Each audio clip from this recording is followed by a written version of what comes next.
Welcome back, WNST, Towson, Baltimore, and Baltimore Positive. We are taking the Maryland Crab Cake Tour out on the road this week with our first ever vegan crab cake in preview of the Preakness. We'll be at the Land of Kush, courtesy of our friends at Goodwill as well as Window Nation. I'll be giving away those Betty Boop scratch-off tickets. Used to be a time when the only games of chance you could play were the lottery and the grand old game. And this week, of course, Preakness week, we do the helicopter fly-in with all things horse racing. And, you know, usually with these guys, I don't know, Girardi and I will talk a little Penn State basketball and some Palestra or whatever. McGee and I just talk about the old Paul Simon concerts together. But when I bring Randy Moss on, I have that sort of, are we talking football? Are we talking horse racing? But when I bring him on the third week of May, you can damn well be sure we're talking about a new track and not having the Derby winner and all the things that have gotten me a little fired up around here. Got my little Baltimore thing burred up a little bit. We love having Randy Moss on. You should be following him if you care about the aforementioned and Ravens things and horse racing things. Hey, man, welcome back to Baltimore. How are you, brother? Good to have you on.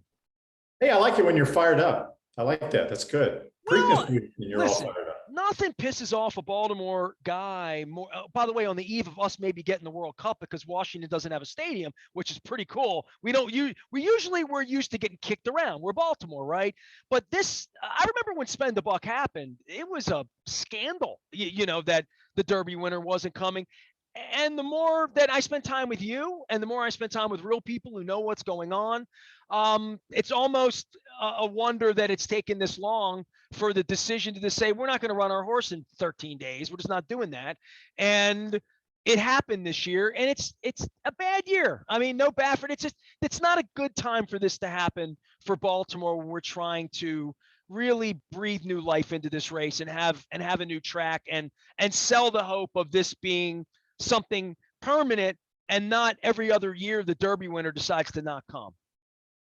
Yeah, I mean, obviously the Preakness is going to be special regardless, just because of the history and the tradition behind the race and things like that. But this is something that's been brewing for a long time. We've talked about it before. I'm almost positive I've talked about it with a lot of other people about the spacing of the Triple Crown races and the 2 weeks between the Derby and the Preakness. Horsemen don't like it, and that's really the only reason why not only Rich Strike has passed the Derby, but Zandon, who was battling for the lead with Epicenter the length of the stretch, he's skipping the Preakness to likely wait for the Belmont Stakes as well.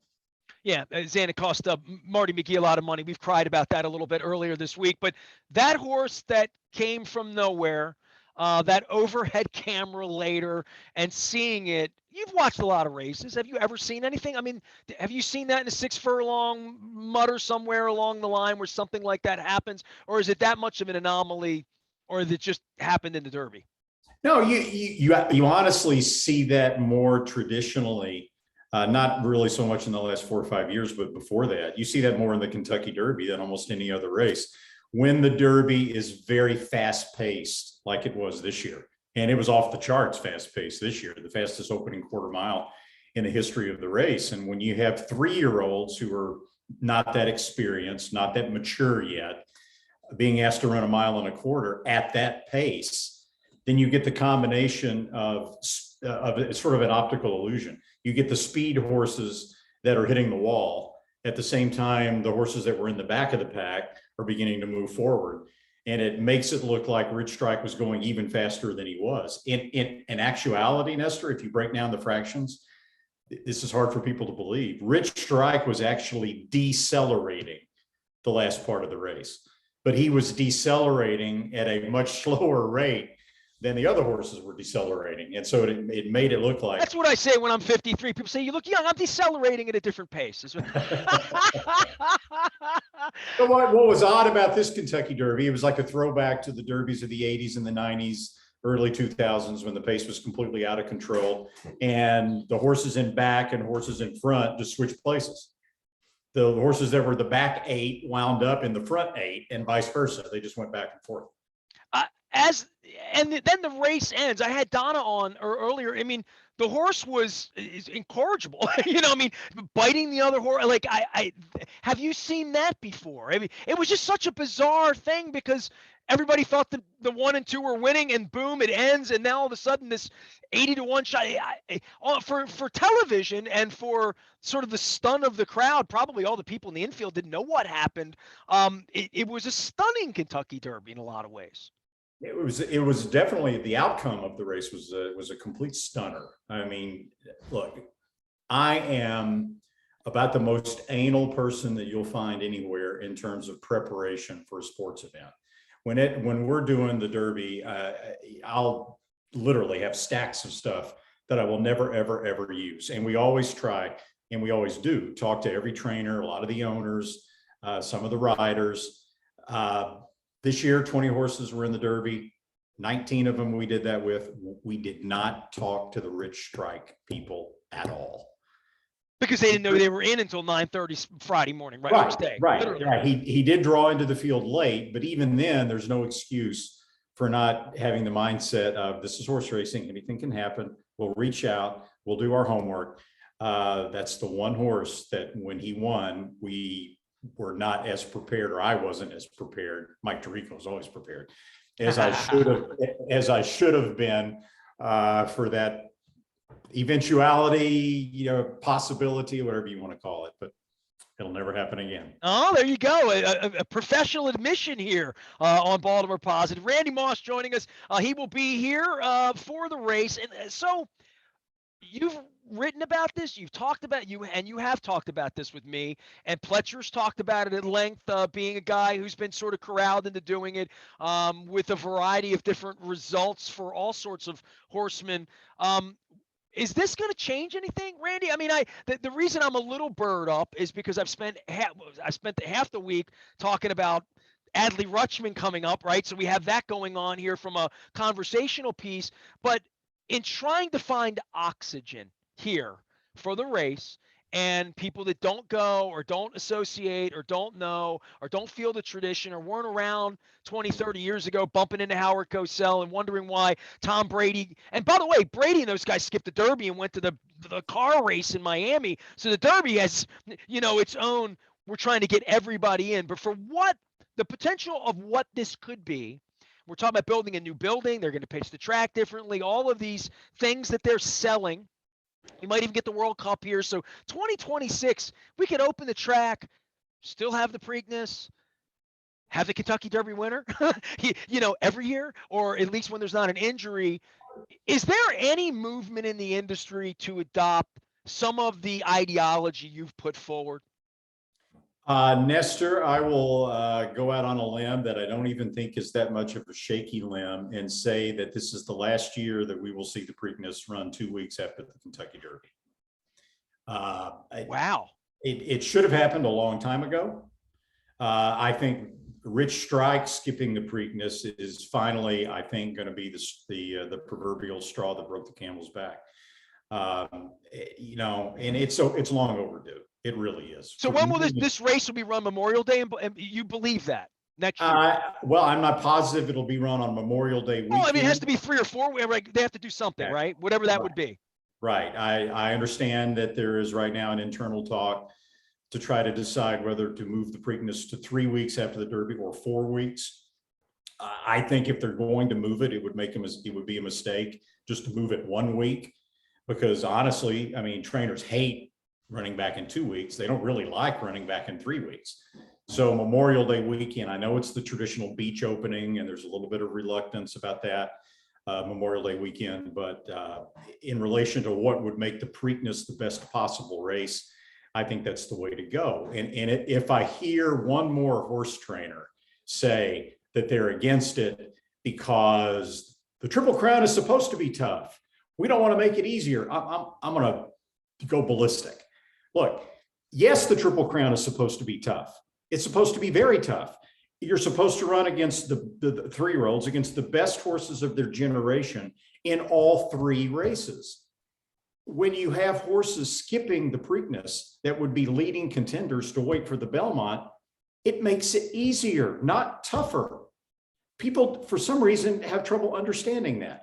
Look, let's suppose that Rich Strike hadn't drawn in to the Derby on Friday. He didn't run. you would have had this sensational stretch battle to the wire between Epicenter and Zandon. And Epicenter would have narrowly won, and he would have now come to the Preakness. And you have you have a little affirmed Aladar. You have something to sell a little bit, right? You have this budding rivalry going on between the two horses, and then what happens? Zandon skips the Preakness to wait for the Belmont. Does that make it easier or tougher for Epicenter to win the Preakness? Obviously, it makes it easier. It hurts the Preakness, therefore it hurts the Triple Crown. It makes the Triple Crown less competitive, therefore it hurts horse racing. It's really not complicated.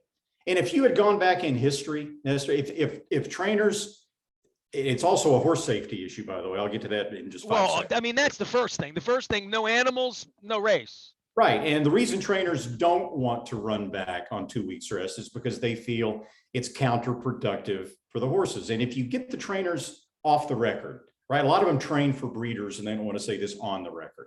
But if you get them off the record, they will tell you that, especially guys that have been around a long time, they believe that today's racehorses, for several reasons, bigger, stronger, but less durable than the thoroughbreds of the 1940s and 50s and 60s, which 1960 is when this spacing of Triple Crown first sort of became permanent. Can I compare it to baseball and say it's like pitching, that throwing 375 innings probably wasn't like in the best interest of a lot of guys?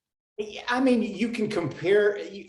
The science of it has changed, and the dynamics of it and the finances of it have been such that we don't run them like a racehorse anymore. You know what I mean? I think the baseball analogy, Nestor, is more strategic, right? I think athletes in general are more durable and better, human athletes, bigger, stronger, faster than ever before.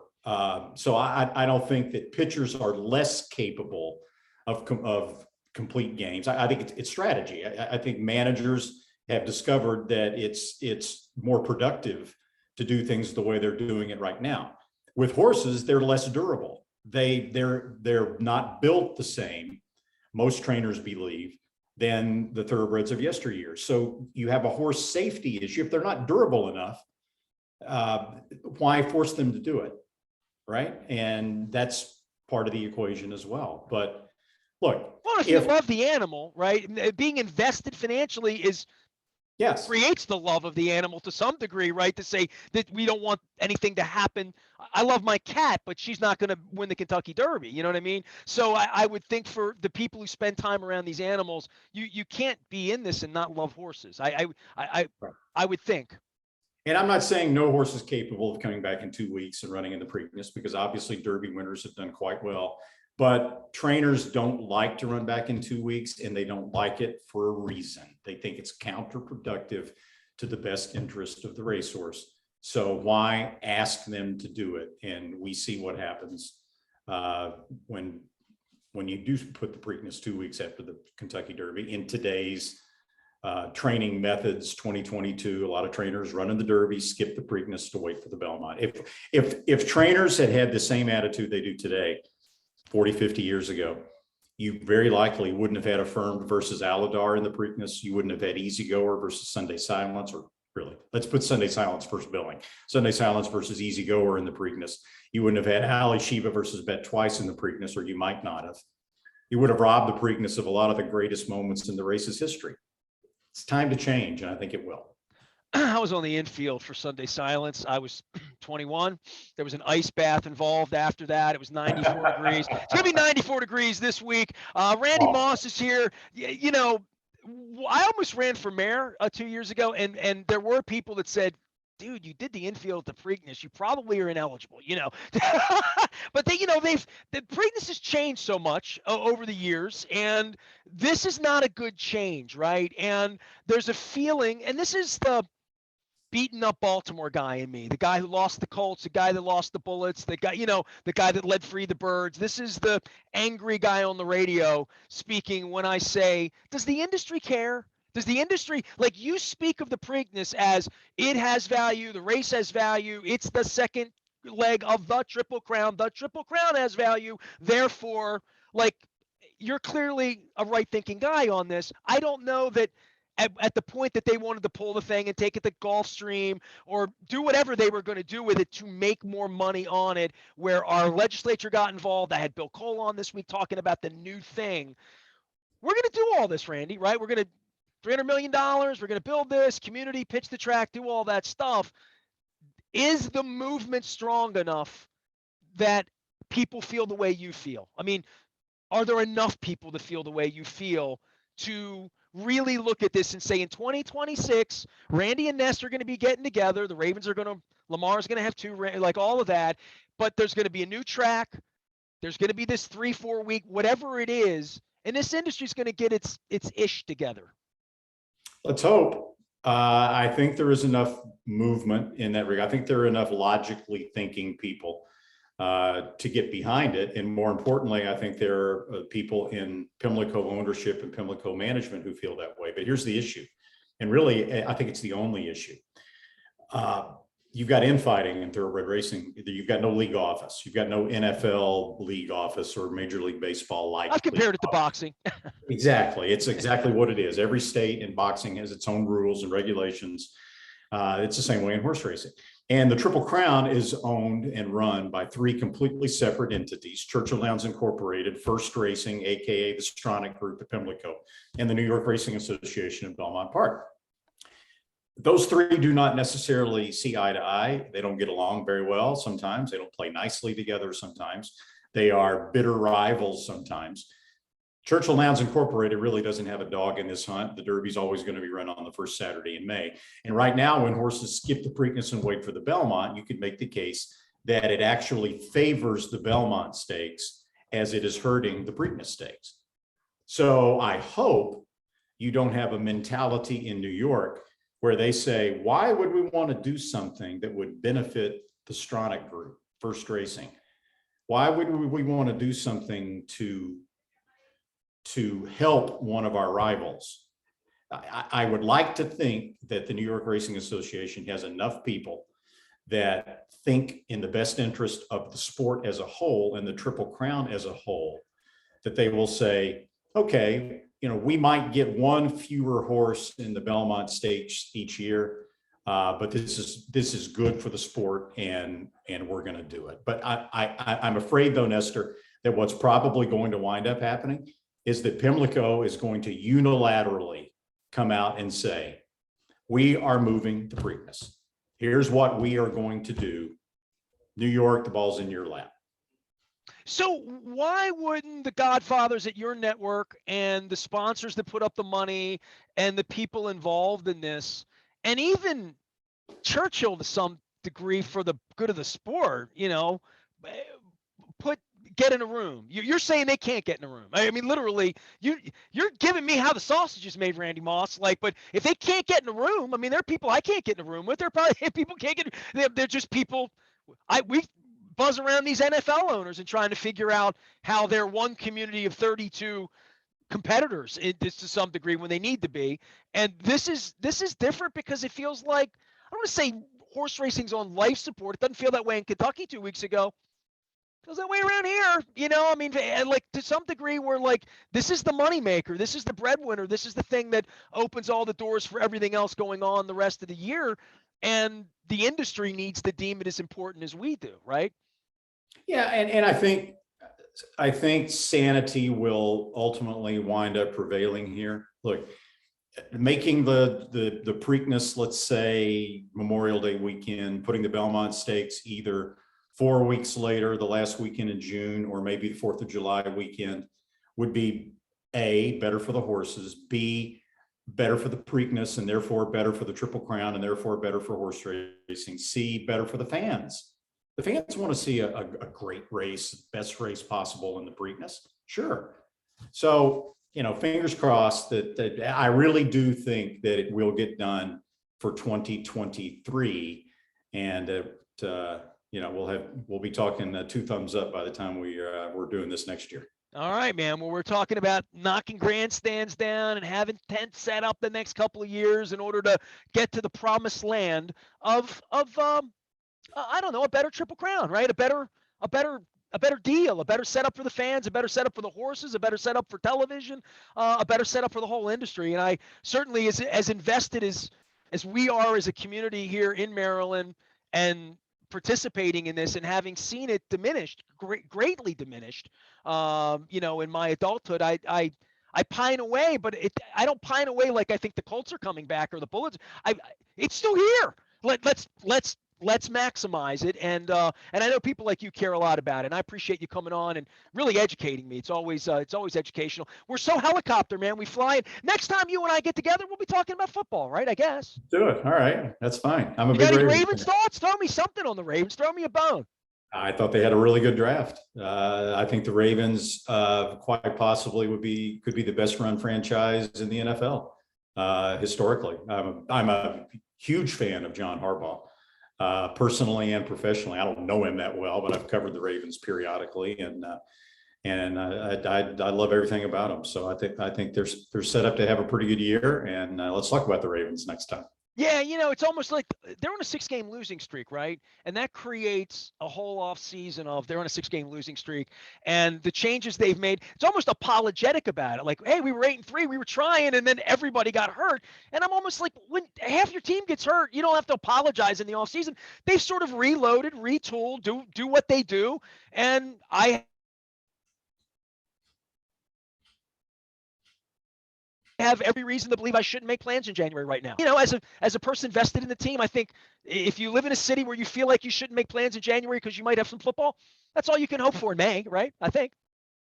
Yeah, well, I mean, the Bengals are now resurgent with Joe Burrow. We saw that last year, but the Browns are a little in disarray. The Steelers, quarterback position, everything's a little bit in the division is still, I think, there for the taking for the Ravens, and I expect them to have a good season. I do too, Randy. I expect you to have a great broadcast this weekend. I hope you get a cool towel and some shade somewhere. I see your head there. I'm like, get a hat. Yeah. You know what I mean? I'm a little worried. It's gonna be 94, and I will. We'll see you in the winner's circle, man. I appreciate you. Thanks for coming on. Always good talking to you, Nestor. Randy Moss from NBC. You can follow Matt on Twitter. Football season, horse racing season, where great journalism is, and certainly in the horse racing game, no one knows more, and everyone has referred to the Randy Moss plan that we just got to hear, which includes some, making Baltimore better, which is really, really important. That's what we do around here. I am Nestor. We are WNST, AM 1570, Towson, Baltimore, and we never stop talking Baltimore positive.